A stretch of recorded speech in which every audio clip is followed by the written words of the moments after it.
नमस्कार मित्रांनो. आरटी म्हणजेच राईट टू एज्युकेशन, बरोबर. तर मित्रांनो, याच्या अंतर्गत जे विद्यार्थ्याला आता ऑनलाईन ऍप्लिकेशन करणं चालू होते, त्याच्यामध्ये 1 किलोमीटरची जे अट होती मित्रांनो, ती आता त्यांनी काय केलेली रद्द केलेली. आणि ती अट रद्द करून आता 3 किलोमीटरची अट त्यांनी काय केलेली चालू केलेली मित्रांनो. म्हणजे 3 किलोमीटर अंतरावर तुम्हाला शाळा निवडता येते. परंतु आता याच्यामध्ये काय झालं माहिती का, बऱ्याच लोकांना ऍप्लिकेशन केलेले, बऱ्याच लोक बाकी आहे. तर ज्या लोकांनी समजा ऍप्लिकेशन केले, नेमकं त्याचं काय, म्हणून त्याला 1 किलोमीटर अंतरावर त्यांनी काय केलेली शाळा निवडलेली आहे. त्याच्यामध्ये डिलेटचा ऑप्शन नाही. तर मग त्यांनी काय करायचं, नेमकं बाकीच्या शाळा निवडायच्या असल्या त्याला. तर मित्रांनो, त्याच्यामध्ये काय माहिती का, unconfirm my application to BEO किंवा ईओ नोटिफिकेशन एक शो होतं. त्याच्यावर क्लिक करायचं आणि तुमचा फॉर्म अनकन्फर्म करायचा. 1-2 दिवसात तो अनकन्फर्म होईल मित्रांनो. 18/3/2026 पर्यंत तुम्हाला तो फॉर्म एडिट करून सबमिट करायचा आहे मित्रांनो. म्हणजे काय होईल माहिती का, तुमच्या ज्या जवळपासच्या शाळा आहे तुम्हाला त्याच्यामध्ये ऍड करता येईल.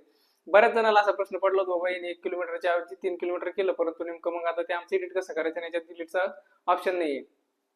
तर बऱ्याच जणांना काय केलं माहितीये का, डबल डबल ऍप्लिकेशन भरायचा प्रयत्न केला. परंतु मित्रांनो, डबल ऍप्लिकेशन भरू नका. काय होतं माहितीये का, जर डबल ऍप्लिकेशन भरलं तुम्ही, दोन जर त्याला डिटेक्ट झाले, तर तुमचे दोन्ही सुद्धा अर्ज काय होते, ते रिजेक्ट होते. आणि जर तुम्ही डॉक्युमेंट वगैरे एडिट करून जर ऍप्लिकेशन भरत असेल मित्रांनो, तर सावधान. तुम्हाला वेळ दिलेला आहे त्याने, 8 दिवस आणखी बाकी आहे. तुम्ही काय करा, व्यवस्थित कागदपत्र करा आणि त्याच्यानंतरच फॉर्म भरा मित्रांनो. डुप्लिकेट जर केले आणि निदर्शनास आलं, तर तुम्हाला नेक्स्ट टाइम फॉर्म सुद्धा भरता येणार नाही आणि तुम्ही ह्या जागेसाठी पात्र सुद्धा होणार नाही.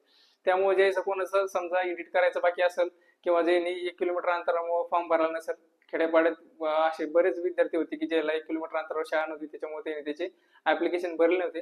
तर गोरगरिबाचे जे विद्यार्थी होते खेड्यापाड्यातील, त्याच्यासाठी एक अत्यंत महत्वाची काय झाली माहिती का, त्यांनी नवीन अपडेट आणलेली मित्रांनो. तर लवकरात लवकर आपला अर्ज करून घ्या. व्हिडिओ आवडला असेल तर नक्की शेअर करा. धन्यवाद.